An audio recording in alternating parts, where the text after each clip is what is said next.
প্রিয় ছাত্রছাত্রীরা, তোমরা নিশ্চয়ই ভালো আছো এবং মন দিয়ে পড়াশোনা করছো। ভালো থাকাটা একটু মানে অন্যরকমই হবে, কারণ তোমরা এখন টেনশনে থাকবে, স্ট্রেসে থাকবে।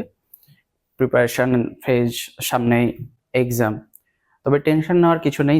যেরকম ভাবে প্রিপেয়ার হয়েছো, বারবার সেই জিনিসগুলোকে রিভিশন দাও। অযথা চাপ নিয়ে বা স্ট্রেস নিয়ে এক্সাম দেওয়ার কোনো মানে হয় না। স্ট্রেসে অনেক কিছু আবার ছুটে যাবে, সবকিছু ভুলে যাবে। তো নতুন ভাবে বা নতুন ক্লাস দিয়ে নতুন কিছু পড়াই নিয়ে এরকম কিছু বিষয় বা তোমরা পড়ো নিয়ে এরকম কোনো কিছু আজকে আমরা আলোচনা করব না। পড়ানোর মধ্যেই, ঠিক আছে, একদম শেষ মুহূর্তের প্রস্তুতি বলতে পারো। প্রস্তুতি অলরেডি তোমাদের হয়ে গেছে, প্রস্তুতিও বলবো না, জিনিসগুলোকে রিভিশন দিয়ে নেওয়া। তো এমন কিছু কোয়েশ্চেন সম্পর্কে আমরা আলোচনা করব যে কোয়েশ্চেনগুলো তোমাদের আমি মনে করি অলরেডি পড়া হয়ে গেছে।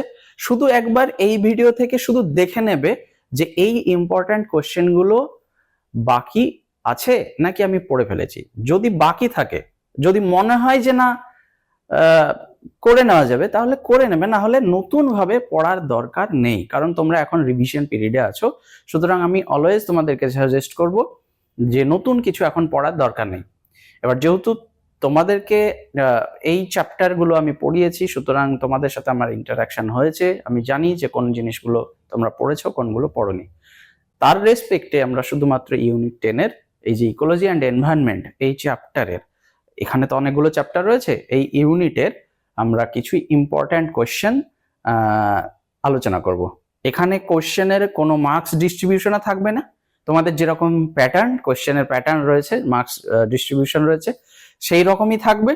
যেহেতু এখানে কিন্তু আমি আলাদাভাবে কোনো মার্কস বসাইনি যে এটা 2 নম্বরে, এটা 3 নম্বরে, এটা 4 নম্বরে, এটা 5 নম্বরে, এইরকম কিছু নয়। ঠিক আছে? তাহলে তোমরা শুধুমাত্র একটা জিনিস মাথায় রাখবে যে এখান থেকে যে কোয়েশ্চেনগুলো আমি তুলে ধরবো সেটা 2 নম্বরেও দিতে পারে, বা 3 নম্বরেও দিতে পারে, 4 নম্বরেও দিতে পারে, বা হোয়াট এভার। মানে মার্কসটাকে আমি স্পেসিফিক এটাকে করিনি। তাহলে তোমাদের যে প্যাটার্ন রয়েছে সেই প্যাটার্ন ফলো করেই কোয়েশ্চেনগুলো হবে। আমি শুধু কোয়েশ্চেনগুলো আমি তোমাদেরকে দেখাবো। এই কোয়েশ্চেনগুলো তোমরা অলরেডি পড়ে ফেলেছো আমি আশা করছি। চলো দেখে নিই যে কোয়েশ্চেনগুলো কি রয়েছে। এবং এই কোয়েশ্চেনগুলোর বাইরে আমি বলবো না যে আসবে না, বা আমি বলবো যে এটা বিরাট সাজেশন, 100% সাজেশন, এসব কথা আমি বলতে চাই না। কারণ আমি নিজেও জানি না কোয়েশ্চেন কি আসবে না আসবে। আমি শুধু এইটুকু প্রেডিক্ট করতে পারি, এগুলো হচ্ছে এই চ্যাপ্টারের একদম দেখে যাওয়ার মতো জায়গা। এগুলো থেকে কোয়েশ্চেন জেনারেলি হয়।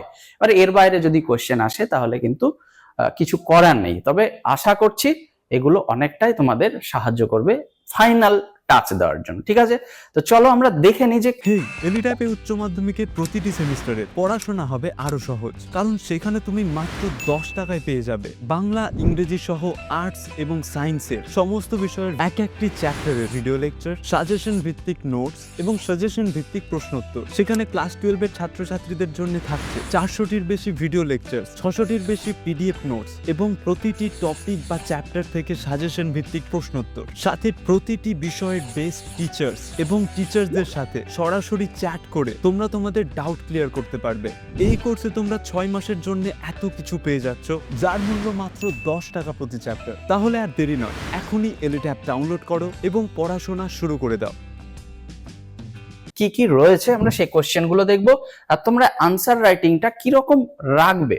আমি এখানে কোনো প্রশ্নের উত্তর আমি বলে দিইনি। তোমরা অলরেডি ক্লাস থেকে এই জিনিসগুলো বুঝে নেবে। যদি মনে হয় যে না এই কনসেপ্টটা ক্লিয়ার হচ্ছে না, তাহলে কিন্তু তোমরা ক্লাস দেখে নেবে, সেখান থেকে তোমরা ওই জিনিসটা দেখে নেবে। ক্লাসেও যদি না পাও, এরকমও হতে পারে যে আমি কোনো জিনিস স্কিপ করে গেছি, কোনো জিনিস বলিনি, ঠিক আছে, সেটা পরের ক্লাসে কভারও হয়নি, বা এন্টায়ার সিলেবাসে হয়তো আমার আলোচনা হয়নি। তুমি যেখান থেকে পারবে সেই জিনিসটাকে ক্লিয়ার করে নেবে। ঠিক আছে? এটা কোনো বাধ্যবাধকতা নেই। ঠিক আছে? এটা তোমরা অবশ্যই মাথায় রাখবে। এবার কোশ্চেন গুলো আমরা কি ভেবে করেছি, যে তোমাদের যেরকম থাকবে 2, 3, 4, 5 যেরকম প্যাটার্ন আর কি, সেই প্যাটার্ন অনুযায়ী আমি কোশ্চেন গুলো করেছি, কিন্তু কোনো মার্কস বসাইনি। ঠিক আছে? কারণ এক একটা কোশ্চেন দেখা গেল অন্য জায়গায় 1 নম্বর দিল, আবার কোনো জায়গায় 2 নম্বরে দেখছি আমরা। ঠিক আছে?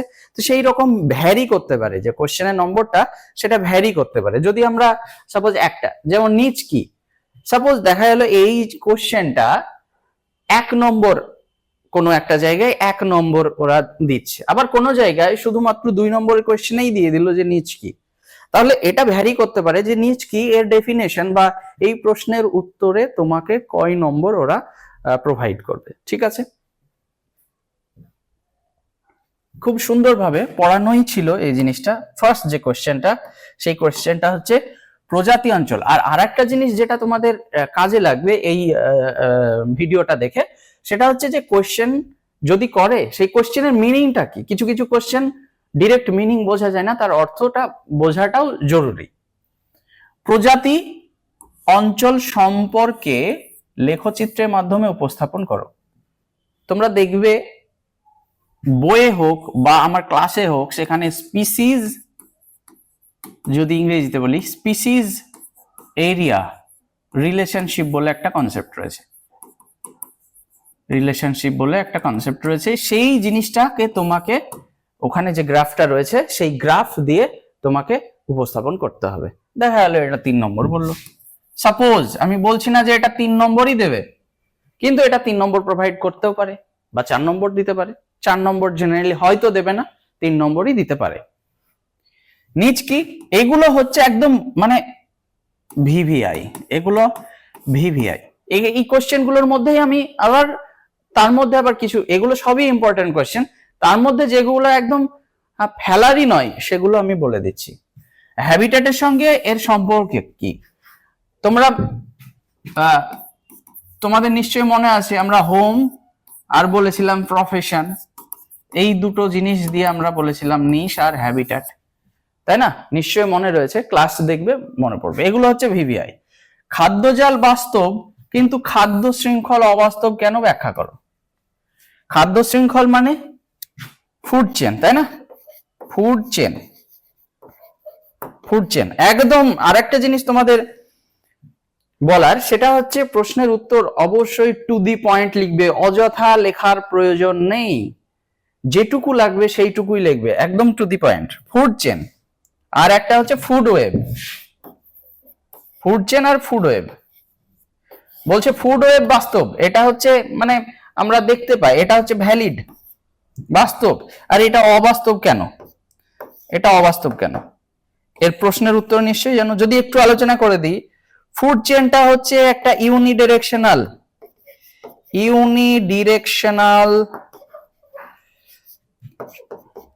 Unidirectional transfer of energy. এটা তো নিশ্চয়ই এরকম লিখবে না, আমি বলে দিচ্ছি যে ফুড চেন যদি খাদ্য শৃঙ্খল যদি দেখি, ধরো ঘাস, ঘাসের পর কি আসছে, ঘাস ফড়িং আসছে, ঠিক আছে? ঘাস ফড়িং এর পর ব্যাং আসছে, এগুলো ট্রফিক লেভেল। ব্যাঙের পর দেখা গেল সাপ আসছে, সাপের পর ময়ূর আসছে বা ঈগল আসছে, যে আসছে আসছে। কিন্তু আমরা কি দেখছি, এই এনার্জি ট্রান্সফারটা, এই যে অটোট্রফ যারা স্বভোজী থেকে প্রাথমিক খাদক, তারপরে গৌণ খাদক, এইভাবে এনার্জিটা বা শক্তিটা প্রবাহ হচ্ছে। এই যে শক্তির প্রবাহ, এই শক্তির প্রবাহ একমাত্রিক, মানে ইউনিডিরেকশনাল, একমুখী। কিন্তু যদি ফুড ওয়েভ দেখি, এই ফুড ওয়েভ হচ্ছে এই যে সাপ, আমি যদি এটার কথাই বলি, এই ফুড চেনটার কথা বলি, ঘাস ফড়িং, তারপরে হচ্ছে ব্যাং, ঠিক আছে? ব্যাঙের পরে আসছে সাপ, সাপের পরে আসছে কি, দেখা গেল চিল সাপোজ, বা ময়ূর, হটেভার। এইটাই আবার কি হতে পারে, আর একজনের খাদক হতে পারে। যেমন আমি যদি বলি খরগোশ,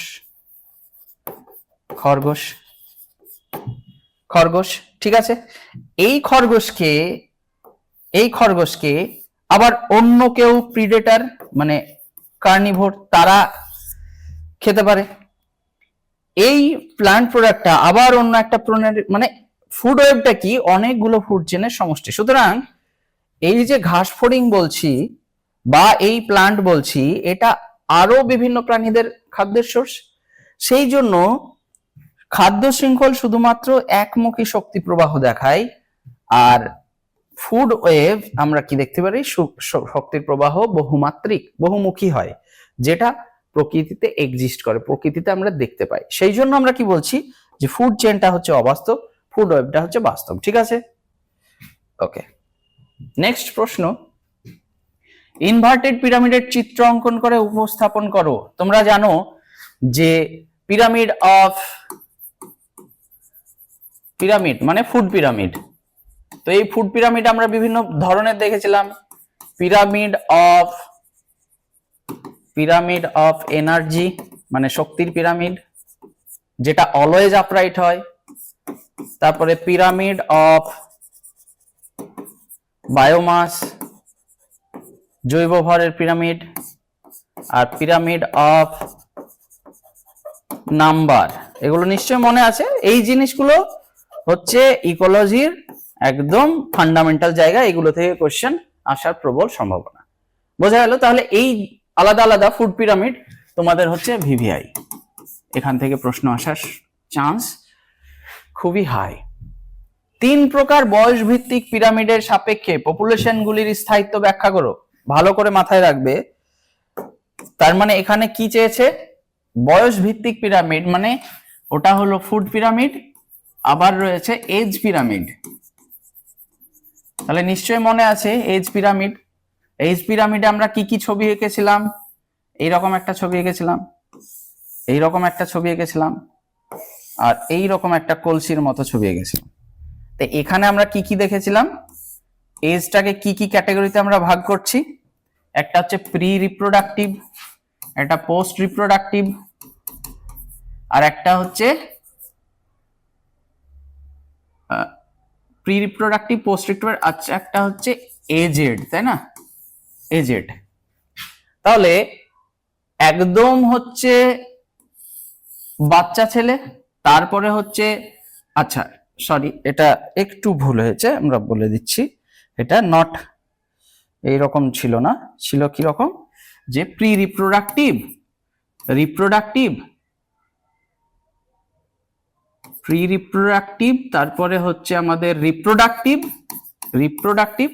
তারপরে হচ্ছে পোস্ট রিপ্রোডাক্টিভ। পোস্ট রিপ্রোডাক্টিভের মধ্যে আমরা ওল্ড মানে যারা বৃদ্ধ তাদেরকে ফেলছি, ঠিক আছে? তাহলে একটা হচ্ছে, এখানে আমরা ফ্রেশ করে জায়গাটা দেখব। তাহলে এই এজ পিরামিডে আমরা দেখছি কি 3টে ক্যাটাগরির আমরা, একটা হচ্ছে রিপ্রোডাক্টিভ, একটা হচ্ছে প্রথমটা হচ্ছে প্রি রিপ্রোডাক্টিভ, তারপরে রিপ্রোডাক্টিভ, তারপরে হচ্ছে পোস্ট রিপ্রোডাক্টিভ। এই তো হচ্ছে গল্প এজ পিরামিডের। এবার এই ক্ষেত্রে 3টে পপুলেশন যদি আমরা আলাদা আলাদা ক্ষেত্রে দেখি, তাহলে আলাদা আলাদা রকম আমরা শেপ দেখেছিলাম, তাই না? একটা বেল শেপড, একটা হচ্ছে পিরামিডের মতো একদম, আর একটা হচ্ছে আর্ন শেপড। এই যে এটা উল্টানো কলসির মতো, সেই জন্য এটাকে আর্ন শেপ বলেছিলাম। তো তোমাকে কোশ্চেন এরকমও দিয়ে দিতে পারে, যে এইরকম দিয়ে দিল, তোমাকে শুধুমাত্র ডায়াগ্রাম দিয়ে দিল, ডায়াগ্রাম দেওয়ার পর কোন ধরনের পপুলেশনটা স্টেবল, কোন ধরনের পপুলেশনটা ভবিষ্যতে নষ্ট হয়ে যাবে, আর কোনটা হচ্ছে, আবার এরকমও জিজ্ঞেস করতে পারে যে কোন ধরনের পপুলেশনে প্রি রিপ্রোডাক্টিভের সংখ্যা বেশি, কোন ধরনের, একটু যদি ঘুরিয়ে কোশ্চেন করবো ভাবে, তাহলে এইভাবে তোমাকে কনসেপচুয়াল কোশ্চেন করতে পারে। যে আবার এইরকমও প্যারাগ্রাফ দিয়ে দিল যে কোনো একটি পপুলেশনে প্রি রিপ্রোডাক্টিভের সংখ্যা 7 থেকে কম, সেক্ষেত্রে পপুলেশনের যে এজ পিরামিডের স্ট্রাকচার সেটা কিরকম হবে তা লিখে দেখাও। তখন দেখালো এটা এঁকে দেখাতে বললো। তো তোমার যদি কনসেপ্ট ঠিক থাকে তাহলে তুমি এখান থেকে বিভিন্ন প্রশ্নের উত্তর করতে পারবে। খুবই ইম্পর্টেন্ট এটাও একটা কোশ্চেন, ঠিক আছে? ওকে, নেক্সট প্রশ্ন, বৃদ্ধি দমন সংক্রান্ত গাউসের প্রিন্সিপাল ব্যাখ্যা করো। বৃদ্ধি দমন, গাউস প্রিন্সিপাল নিশ্চয়ই মনে আছে। গাউস প্রিন্সিপাল যদি আমরা জাস্ট একটু দেখে নিই, তো গাউস প্রিন্সিপাল কি বলছে,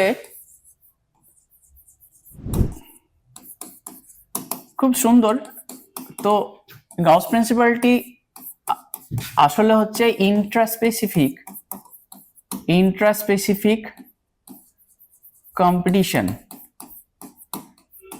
কম্পিটিশন নিয়ে একটা প্রিন্সিপাল। কি রকম প্রিন্সিপাল? দুটো স্পিসিস, একটা হচ্ছে প্লাজমোডিয়াম, নট প্লাজমোডিয়াম, একটা হচ্ছে প্যারামেসিয়াম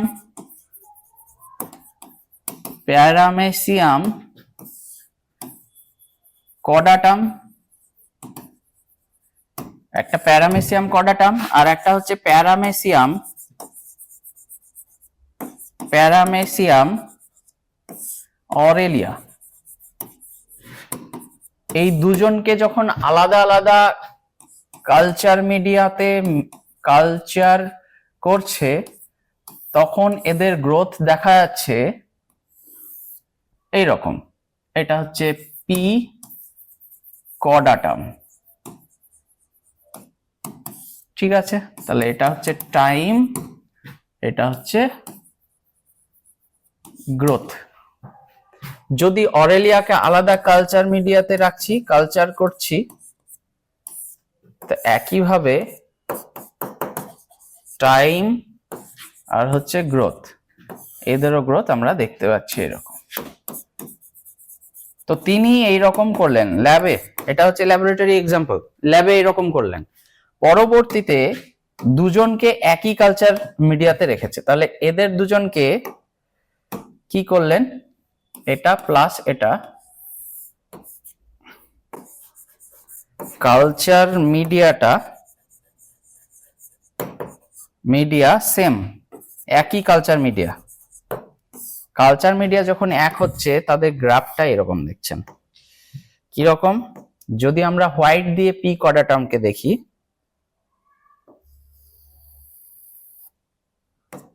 আর রেড দিয়ে যদি আমরা দেখি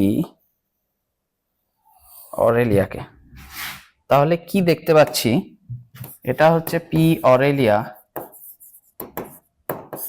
আর এটা হচ্ছে পি কর্ডাটাম।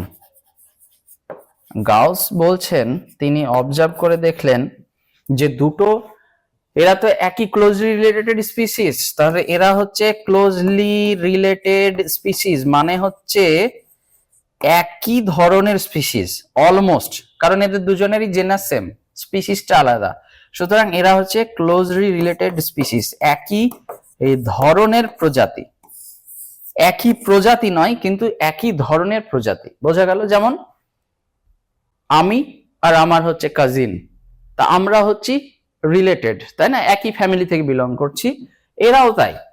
যখন করলেন তিনি এইরকম দেখলেন, তাহলে গ্রোথটা কার বেশি হচ্ছে, অরেলিয়ার বেশি হচ্ছে। তাহলে অরেলিয়ার গ্রোথ বেশি হচ্ছে, সে তার মানে ডোমিনেট করছে কাকে, পি কর্ডাটামকে। গাউস বলছেন যদি দুটো ক্লোজলি রিলেটেড স্পিসিসকে, একই পরিবারভুক্ত বা একই ধরনের প্রজাতিকে একই রিসোর্সে, মানে একই ধরনের খাবার খাচ্ছে একই রিসোর্সে রাখা হয়, তাহলে তারা কখনো কো এক্সিস্ট করতে পারে না, একসাথে বসবাস করতে পারে না। সেই জন্যই তো আমরা এই গ্রোথটাকে দেখছি বেশি হচ্ছে পি অরেলিয়া, আর কর্ডাটামের গ্রোথ কি হচ্ছে, আস্তে আস্তে আস্তে আস্তে ফল করছে।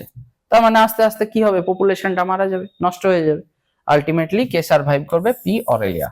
এটাই তিনি বললেন যে দুটো ক্লোজলি রিলেটেড স্পিসিস ক্যানট কো এক্সিস্ট টুগেদার, ঠিক আছে, এটাই তিনি বললেন। এটা হচ্ছে গাউসের প্রিন্সিপাল। তো এই জিনিসটা তোমাদেরকে মাথায় রাখতে হবে, এটা তোমরা যখন ইয়ে করবে, কোশ্চেন লিখবে, তখন তোমরা এটা ভালো করে লিখবে। ওকে, খুবই একটা ইম্পর্ট্যান্ট কোশ্চেন, ঠিক আছে। ডেমোগ্রাফি কি এক্সপোনেনশিয়াল বৃদ্ধির রূপ লেখচিত্রের মাধ্যমে উপস্থাপন করো। তোমরা যে শেপ এবং এস শেপ কার্ভ পড়ছো, একটা থাকার প্রবল সম্ভাবনা। তাহলে এখান থেকে জে আর এস, একটা এক্সপোনেনশিয়াল গ্রোথ আর একটা হচ্ছে কি লজিস্টিক গ্রোথ, এই দুটো ধরনের গ্রোথ লেখচিত্রের মাধ্যমে প্রকাশ করতে হতে পারে, খুবই ইম্পর্ট্যান্ট এটা ভিভিআই। ওজন গহ্বর সৃষ্টির কারণ, কিছু ফ্ল্যাট কোশ্চেন, এগুলো বোঝানোর কোনো দরকার নেই। ওজন গহ্বর সৃষ্টির কারণ এগুলো পারবে। ডিফরেস্টেশন আগামী দিনে উৎকণ্ঠার বিষয়, মানে ডিফরেস্টেশন মানে গাছ যে কেটে ফেলছে, সেটা ভবিষ্যতে কি কি ধরনের প্রবলেম করতে পারে, তোমার উত্তরের সপক্ষে যুক্তি দাও।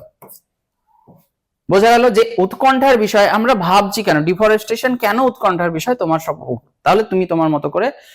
খুবই ইম্পর্টেন্ট হটস্পট নির্ধারণের শর্ত, বোঝা গেল। এখানে আমি কোনো প্রশ্নের উত্তর প্রোভাইড করিনি, তাহলে হটস্পট নির্ধারণের শর্ত, এখানে শর্ত কি যখন বলেছে, ওই দুটো তিনটে পয়েন্ট যেগুলো রয়েছে, যে এন্ডেমিক স্পিসিস কত পার্সেন্ট থাকতে হবে, কত পার্সেন্ট ফ্লোরা থাকতে হবে, ঠিক আছে, এই জিনিসগুলো যেন মাথায় থাকে।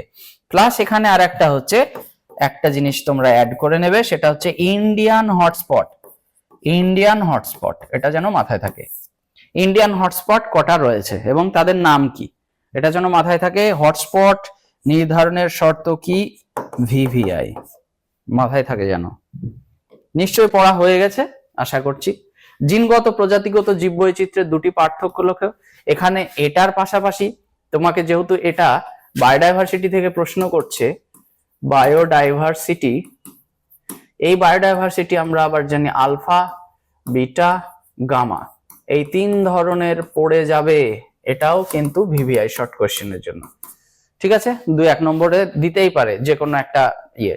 আউট অফ ডেঞ্জার প্রজাতি কাদের বলে, আউট অফ ডেঞ্জার প্রজাতি, কিস্টোন প্রজাতি, আমব্রেলা প্রজাতি, এগুলো কাকে বলে, কিছু কিছু প্রজাতির উদাহরণ এবং কাকে বলে ডেফিনেশন জেনে যাবে। এই যে পপুলেশন সম্পর্কিত যে আকৃতি, তাহলে জে এবং এস এই দুটোই রয়েছে, একটা হচ্ছে এক্সপোনেনশিয়াল আর একটা হচ্ছে লজিস্টিক। আবারও বলছি বেশি লেখার দরকার নেই, একদম টু দি পয়েন্ট লিখবে, লজিস্টিক গ্রোথ।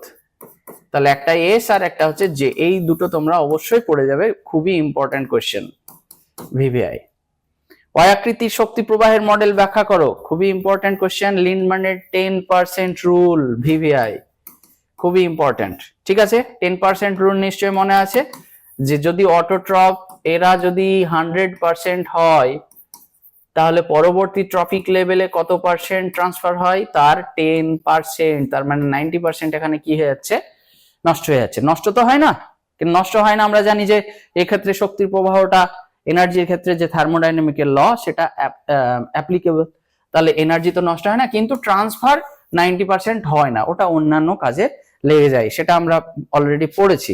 তো এখানে শুধুমাত্র ওয়াই আকৃতির শক্তি প্রবাহের মডেল, এটা যেটাকে ওয়াই শেপড মডেল বলছি, সেই সঙ্গে সঙ্গে আরো দুটো মডেল রয়েছে, একটা হচ্ছে ইউনিভার্সাল মডেল, ইউনিভার্সাল মডেল, আর একটা হচ্ছে box and pipe model.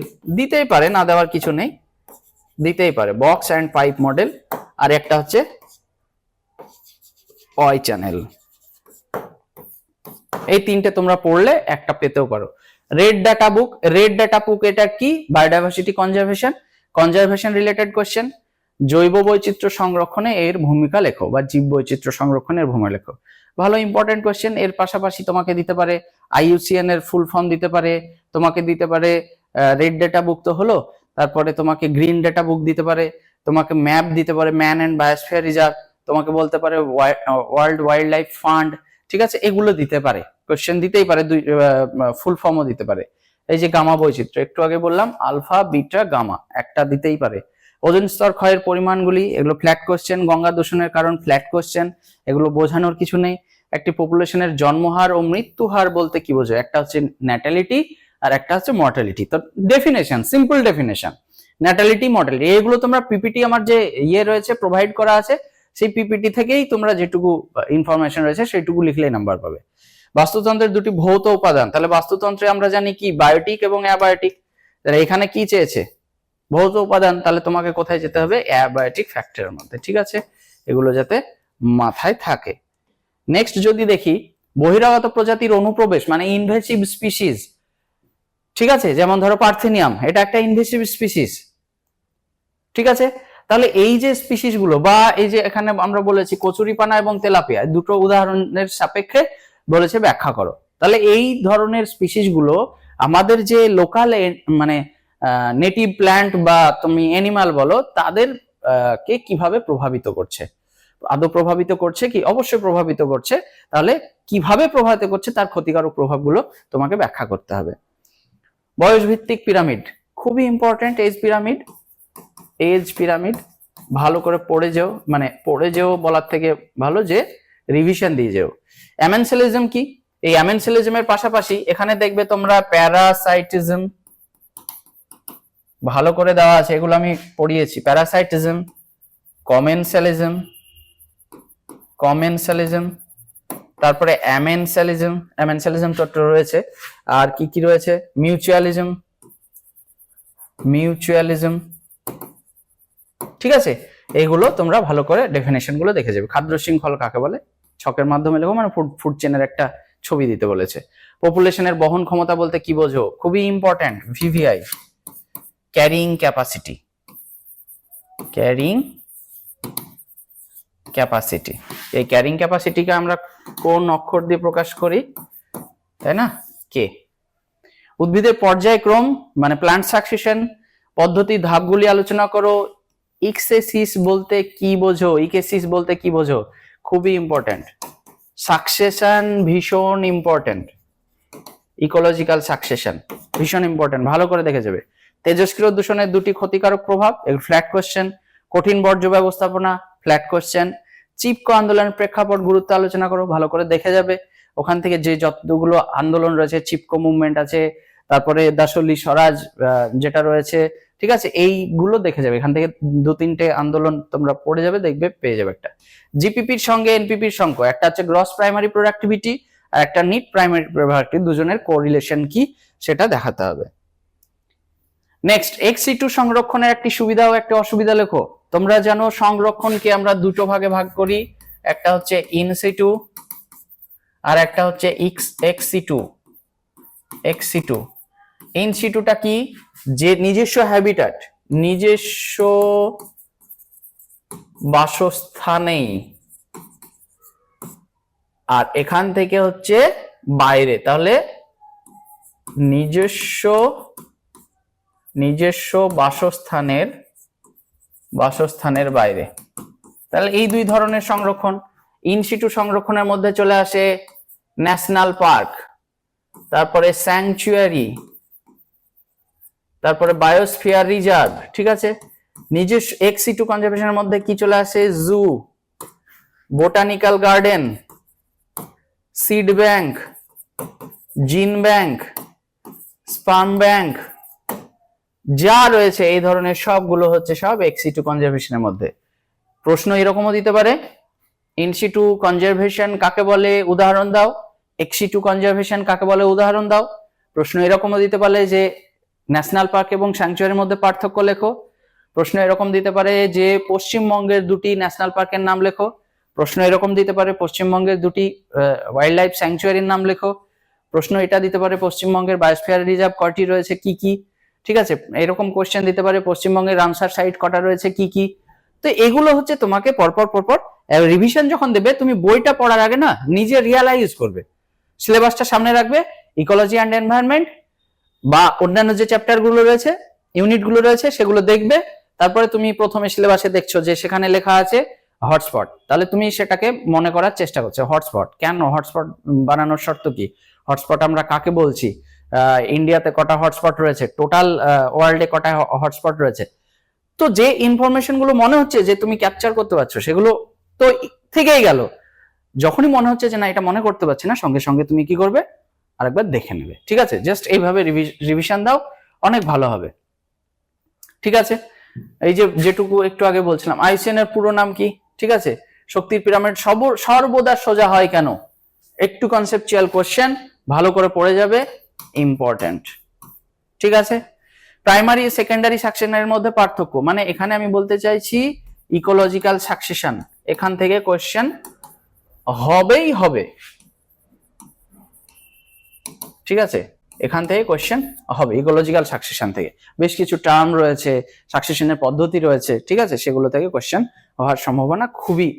Ecosystem শব্দটি কে ব্যবহার করেছিলেন, পপুলেশনের সূচকীয় বৃদ্ধির সমীকরণ, মানে d n by d t, dn by dt is equal to rn, এখানে বলেছে r এবং n এর ব্যাখ্যা, ঠিক আছে। তাহলে r এবং n এই পপুলেশনের কোন বিষয়ের উপর নির্ভরশীল ব্যাখ্যা করো, তাহলে তোমাকে সেই জিনিসটা ব্যাখ্যা করতে হবে। হাইড্রোসিটির ধাপগুলি উল্লেখ করো। দাসলি গ্রাম স্বরাজ মন্ডল আন্দোলনের পটভূমিকা কি ছিল, একটা চিপকো মুভমেন্ট, এটা দাসলি গ্রাম স্বরাজ। অটিকোলজি সিনিকোলজির মধ্যে পার্থক্য, ভিভিআই। রিয়ালাইজ নিট ফান্ডামেন্টালসের মধ্যে পার্থক্য, ভিভিআই। এগুলো সব হচ্ছে নিশ। এমন একটি জীবের নাম লেখো যেখানে শৈবাল ছত্রাকের মধ্যে পারস্পরিক কি দেখা যায়, মিউচুয়ালিজম দেখা যায়। আমরা কি লাইকেনের ক্ষেত্রে কি দেখতে পাই, তাই না, লাইকেনের ক্ষেত্রে একজন হচ্ছে অ্যালগি আর একটা হচ্ছে ফাঙ্গি মানে ছত্রাক। তাহলে শৈবাল এবং ছত্রাকের সহাবস্থানকে কি বলা হয়, লাইকেন বলা হয়, ঠিক আছে। জীব বৈচিত্র্য হ্রাসের প্রভাবগুলি বর্ণনা করো, জীব বৈচিত্র্য সংক্রমণের জন্য প্রয়োজনীয় পদক্ষেপ প্রস্তাব করো। Flat question. কলকাতার একটি রামসার স্থানের নাম, একটু আগে যে কোশ্চেনটা করলাম, ঠিক আছে, সম্ভবত এটার নাম সুভাষ সরোবর, তোমরা একবার রিচেক করে নেবে। পরিবেশ রক্ষায় চিপকো আন্দোলনের সাফল্যের কাহিনী ব্যাখ্যা করো। বায়োম কি, নিচ ওভারল্যাপিং এর উপর সংক্ষিপ্ত নোট, ভিভিআই। কি স্টোন প্রজাতি, ভিভিআই। ঠিক আছে, কি স্টোন প্রজাতির সঙ্গে সঙ্গে তোমরা এটাও দেখে নেবে আমব্রেলা প্রজাতি, আমব্রেলা প্রজাতি। রামসার সাইটের বৈশিষ্ট্যগুলি কি কি কি দেখলে আমরা সেটাকে রামসার সাইট বলবো? Man and biosphere, man and biosphere, যেটাকে আমরা সংক্ষেপে কি বলছি, ম্যাপ বলছি। তার লক্ষ্য উদ্দেশ্য, জিন ব্যাংক, জিন ব্যাংক কি বললাম একটু আগে, এক ধরনের কনজারভেশন। ইউট্রফিকেশন, ভিভিআই। ইনসিটু সংরক্ষণ কাকে বলে? বিভিন্ন প্রকার পদ্ধতি ব্যাখ্যা করো। একটা হচ্ছে ন্যাশনাল পার্ক, স্যাংচুয়ারি এবং বায়োস্ফিয়ার রিজার্ভ। এখানে কিভাবে প্রোটেক্ট করা হয়। ভারতে অবস্থিত জীববৈচিত্র্য হটস্পটগুলির নাম লেখো। হটস্পট হিসেবে গণ্য হওয়ার বৈশিষ্ট্যগুলি লেখো। তো ওই যে শর্ত, একটু এর আগেও কোশ্চেনটা ছিল, সেম কোশ্চেন এখানেও রাখা হয়েছে, যে একটা হচ্ছে ভারতের হটস্পট গুলো কি কি ছিল, আর হটস্পট যদি হয় সেই হটস্পট হওয়ার শর্তগুলো কি কি। তো এই ছিল মোটামুটি 50খানা কোশ্চেন রয়েছে এখানে। এই 50খানা কোশ্চেনের মধ্যে শর্ট কোশ্চেন বড় ছোট মিলিয়ে সব আমি অ্যাসেম্বল একসাথে কম্পাইল করে দিয়েছি। আলাদাভাবে কোনো মার্কস আমি বসাইনি, এই কারণে যে এখানে এক একটা কোশ্চেনে বিভিন্ন রকমের চলে আসতে পারে, যাতে তোমাদের প্রবলেম না হয়। দেখা গেল একটা প্রশ্ন জিন ব্যাংক ধরে নিলাম, জিন ব্যাংকে তুমি 3 নম্বরের মতো করে পড়ছো, তাই না? সেটা দেখা গেল 1 নম্বর দিল বা 2 নম্বর শুধু ডিফিনেশনে।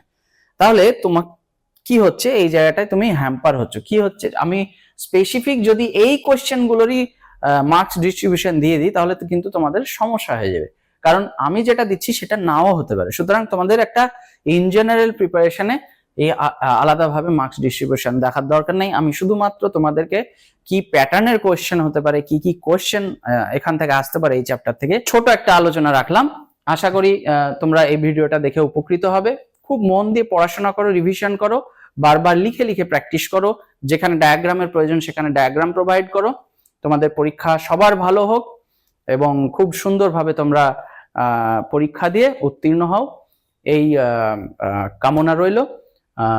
অনেক ধন্যবাদ। তোমরা মন দিয়ে পড়াশোনা করো।